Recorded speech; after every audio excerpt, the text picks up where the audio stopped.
Hey everybody. So I'll be reading my essay. It's 3 whole pages long. 3.5 pages actually. So is it this one? So today I want to read y'all.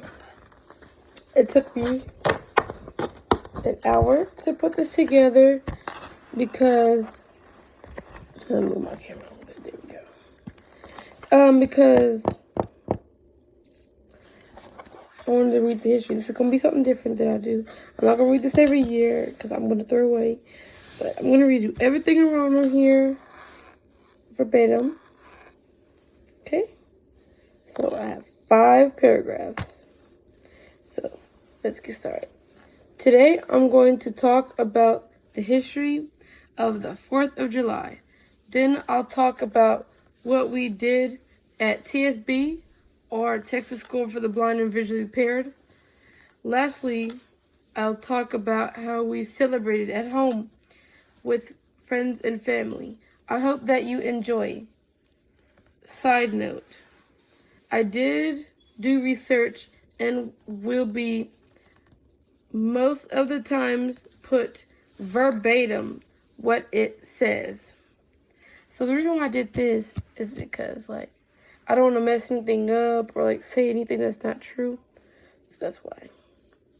The history of America's Independence Day started because of taxation without representation was the battle cry in America's 13 colonies, which were forced to pay taxes to England's King George III, despite having no representation in the British Parliament.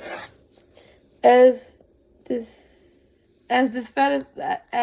dissatisfaction grew, British troops were sent in to quell the early movements toward rebellion.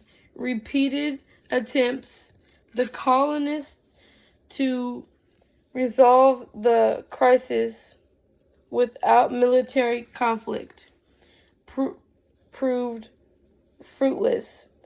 On June 11th, 1776, the colony's second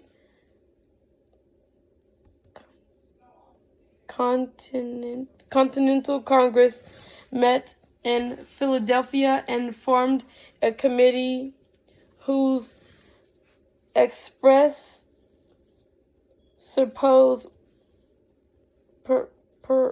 purpose was drafting a document that would formally sever their ties with Great Britain.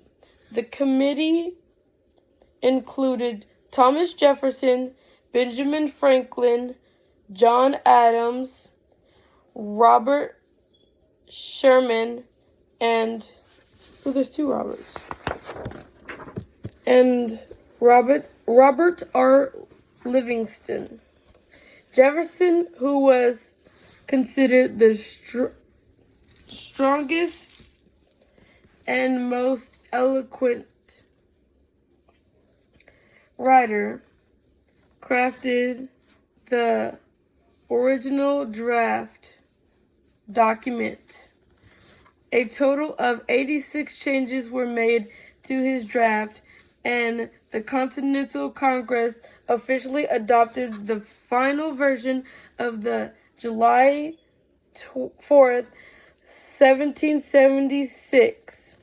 The following day, copies of the Declaration of Independence were distributed, and on July 6th, the Pennsylvania Evening Post became the first newspaper to print the extraordinary document.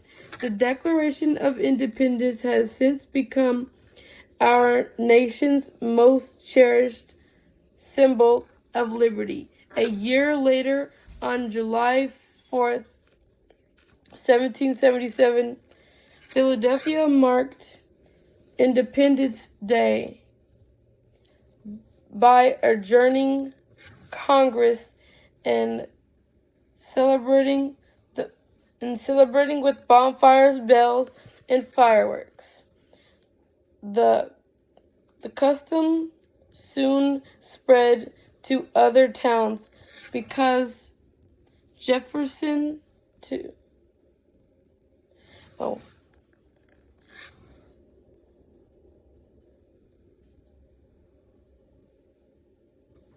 Before Jefferson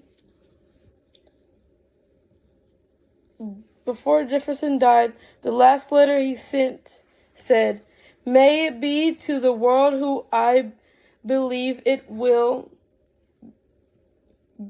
be the signal of arousing men to burst the chains and to assume the blessing and security of self-government for the form which we have substituted, restores the free right to the unbounded exercise of reason and freedom of opinion. All odds are open or opening to the rights of man or ourselves.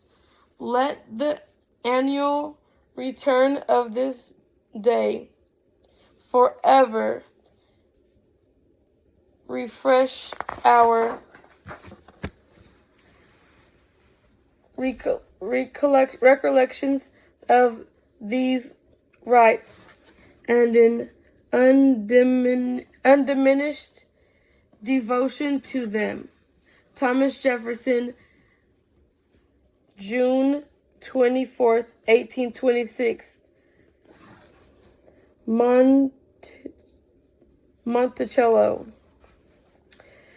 At TSB, we celebrated with parades and lots of yummy foods like chicken, turkey, dinner rolls, mashed potatoes and gravy, and of course, desserts such as cakes, pies, and cookies.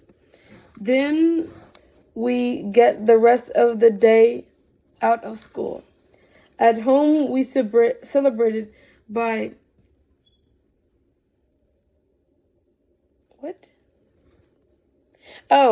spending time together, having fun, watching movies, playing games, and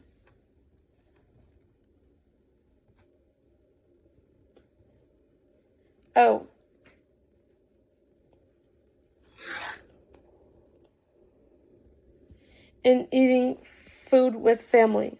I also sing the national anthem sometimes. I hope that you learned something today and have a great, happy 4th of July. Thanks for watching. Please click like and subscribe to come back for more videos. Peace.